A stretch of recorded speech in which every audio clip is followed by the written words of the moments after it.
Hello ladies and gentlemen, and welcome to a Mike's Positively Technical World video review. It's about time we had a look at this, really, isn't it? Love it. This is the reciprocating saw known as the wx516.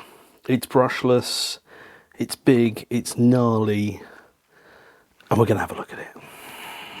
Oh, I really love this tool. I really love this tool.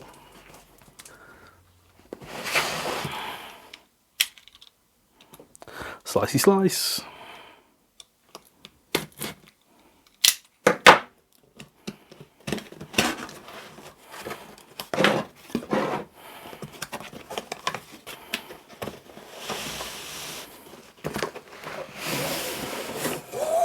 Oof. Now that is cool, isn't it? Comes in its own little box and everything. I say box. It's actually more like a tool tote.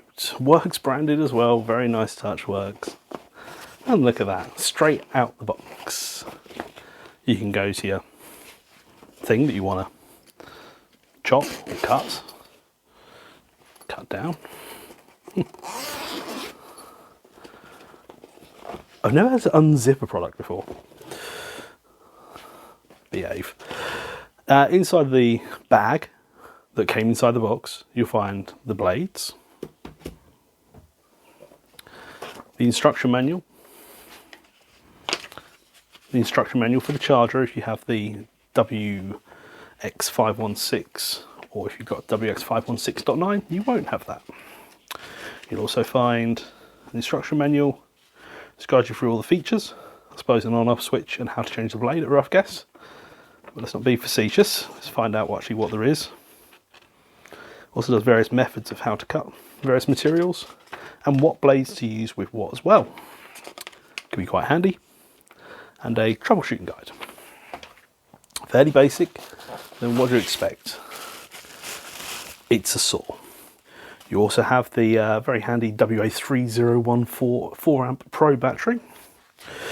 And I've got one or two of those, so that will just go straight on charge. And that will go in my pile of chargers. I must say, having multiple chargers is very handy. With the multiple batteries means that you can multiply charge multiple batteries at the same time.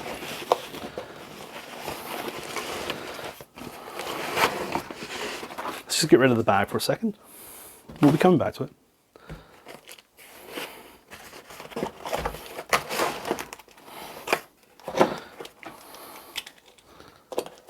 It was taped and then it got sliced.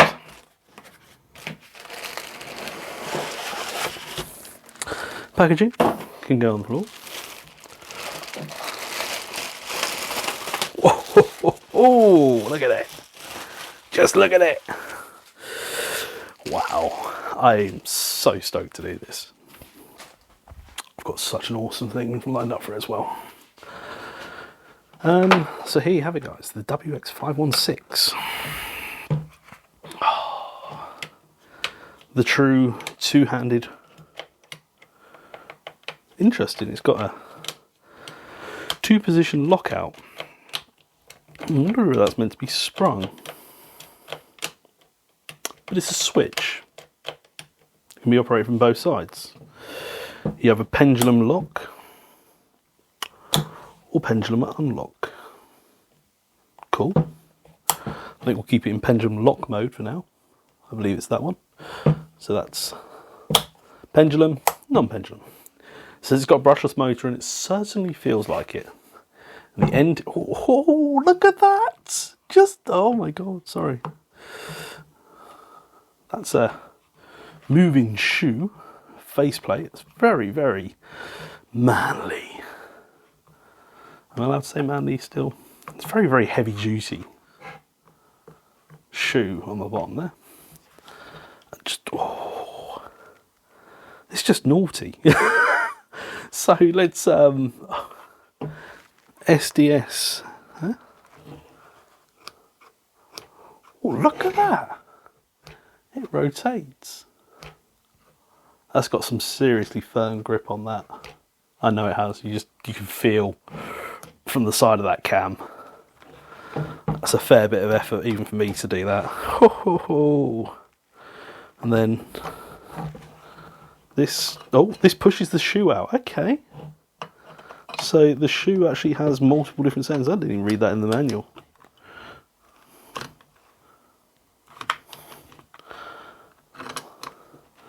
So the shoe can go right the way back, come out to one of 6, 2, 3, 4, 5, 6 shoe positions, or come out completely. Cool. Well, I think we'll keep the shoe in there for now. Maybe stick it on setting number 3. And let's open up the slicey slice, the blades. The slicers, should we call them? Let's see what type of blades we got. Only 2. That's a bit different. So this is a specific 3TPI wood blade.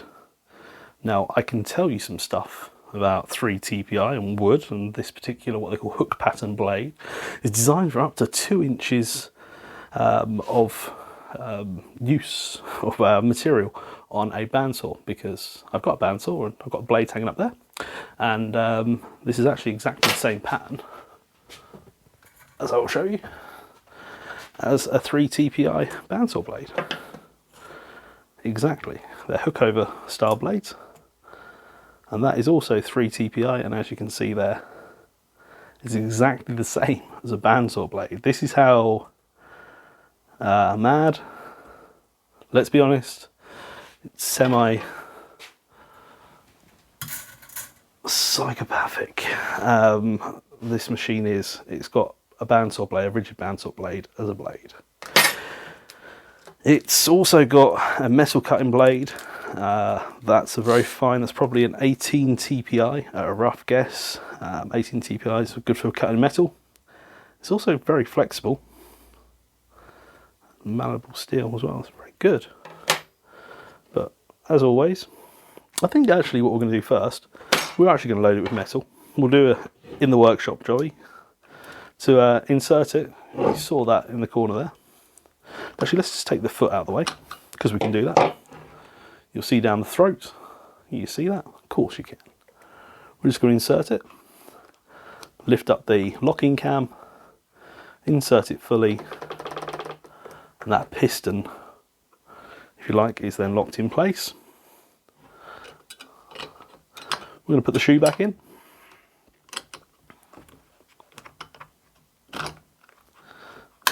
And then lock it off. Then we're going to take a pre-charged 4-amp battery, slot it in, and this has got 3,000 strokes per minute, and it is variable triggered, so you can go very slowly or you can go very fast. Oh my dear God, that is wow, this is going to be so much fun. I think I'm going to have the giggles, I'm going to apologise, but oh.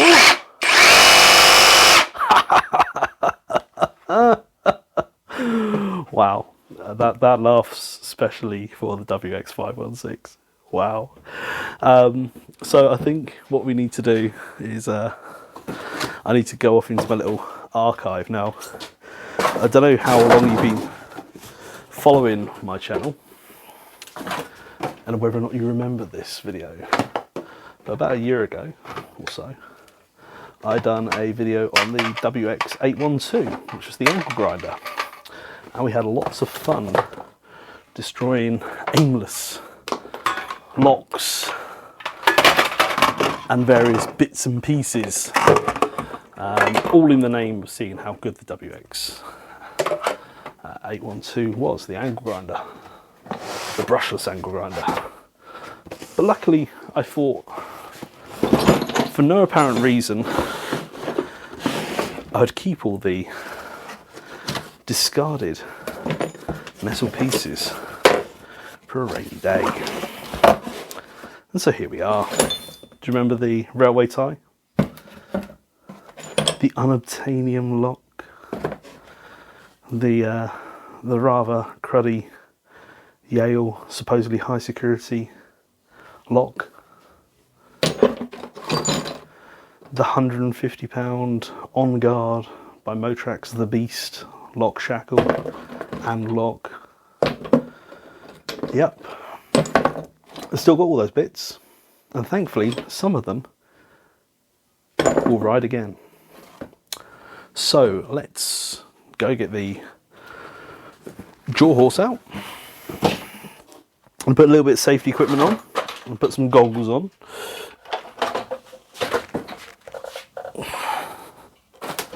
Because I quite like my eyesight. I don't know about you guys, but I'm sure you want to see some more videos. If you see some more videos, I need to be able to see. So I'm going to put my safety specs on. Okay, load up the metal tie rod. Now we're going to take the little beastie and see what happens.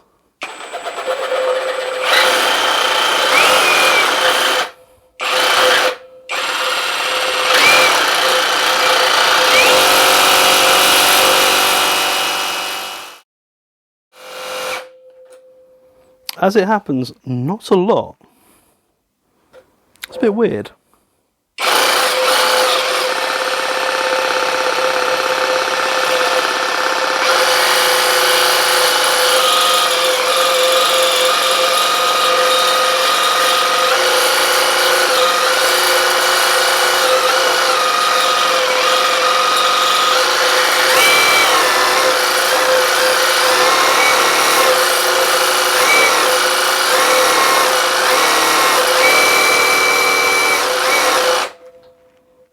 Try it in reciprocation mode.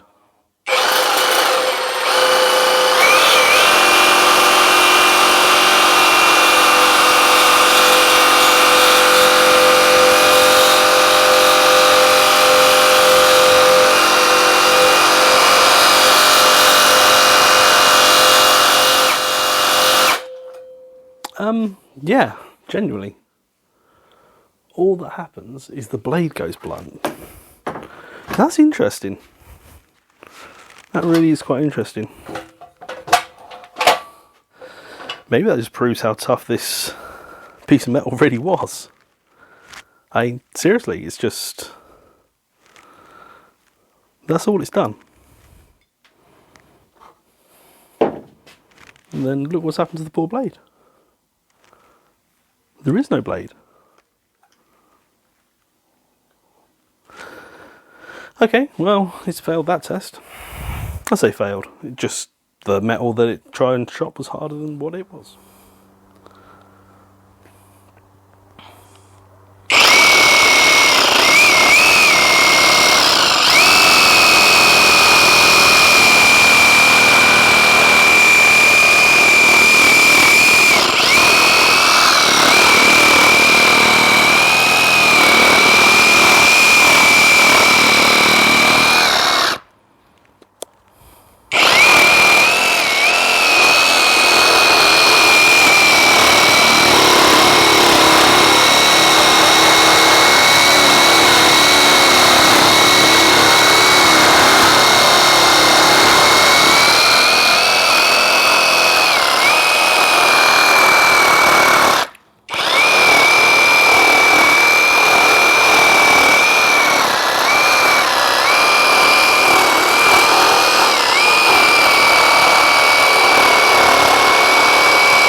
well, again, my hands are slightly numb from that, but let's be honest.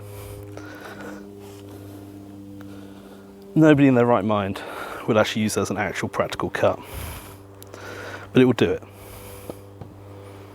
How big is it? Very. That really should be reserved for a chainsaw, but at its peak, it's in excess of 30 centimetres. Obviously you can argue the saw didn't really do that. At maximum it had to handle was 28. And even if you said, bear in mind this was the back side of it, the very minimum there is 23 centimetres across. But you really wouldn't want to be using this as an actual tool for slicing up wood like this. But it can do it. Can doesn't mean say it should. Alright? It's more for a laugh and a joke. Realistically, you should be chopping small pieces like this. And I'm pretty sure this will be no match at all, and go for it like a hot knife through butter.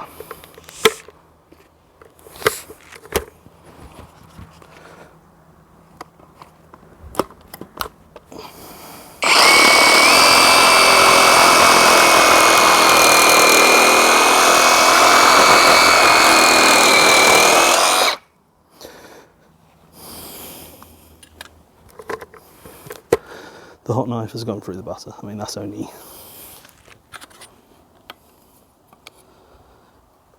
.65mm, but it does it with ease. It's a nice clean cut. So, ladies and gentlemen, the Worx wx516.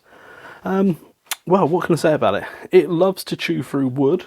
It doesn't like to chew through ferrous metal, as is quite obvious by this blade. It's now turned into a knife. Maybe I'll sharpen it up on the sharpening stone and turn it into just a scrapey blade. But yeah, that is completely and utterly shot to pieces, that blade. It's not good for ferrous metals. I'm sure it's good on aluminium, which is probably what this is actually designed for. However, it does show there every old steel joint on the picture, and it didn't go through the hard steel or iron road tie. So yeah, I have to say it's not good for hard ferrous metals, but like I said, I'm pretty sure it's probably good for aluminium. However, I'll never find out because I don't have another one of these blades. I do have a OEM aftermarket manufacturer. I can't remember who on earth they're called. Star. There you go. I did try off camera going through it with a Star blade, but very similar action started to happen, so I actually stopped the test. I don't think there's any point in just aimlessly destroying blades. But I don't think that's anything to do with the machine. I think that's more down to the actual blades. Maybe if I got a specific blade that was designed to cut through ferrous metal, it might be a bit of a different outcome. But as it stands, the aluminium, I'm almost guaranteed it's going to go through, but we all know it will go for aluminium. It'll probably go for aluminium with that blade on. So yeah, I think it's horses for courses and get the right blade. As for the wood, it was extremely good. You can't really fault it on that at all. It chopped through that block. It's nearly 30 centimetres deep at one point. And that's pretty hard wood as well. It's well seasoned, as you can probably tell in the video. Obviously the first one didn't go to plan, so I went through it a second time just to make sure that I ticked all the boxes for you guys. So yeah, there you go. There's nothing more really to it. It's a very nice, decent piece of kit. The battery is being on charge now, but it went down to 3 bars of juice. It's now sitting at 4, but it has been on charge, bless it. But yeah, going through that, it was very negligible on the battery life. Those batteries tend to go down to 5 and then 4 very quickly, and then they hover around the 3 to 4 bars for seemingly forever before dropping down to 2 and 1 bars respectively. As always, guys, when using something like this, it's always worth using some safety gear. That's the helmet and the brush guard that I was using, and my safety goggles as well. Always try and stay safe when using these products, and make sure that you do the right sort of cuts as well.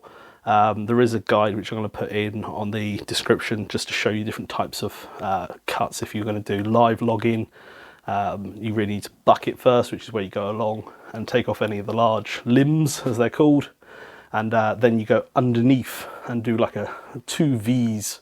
So you have a V in the middle of the log and the direction you want it to fell underneath, and then you cut it from the top. It's what you're known as basically an undercut, and that ensures that your blade doesn't get stuck in between the two pieces when they're cut underneath. It will jam the blade, so it ensures that you get a V cut like that.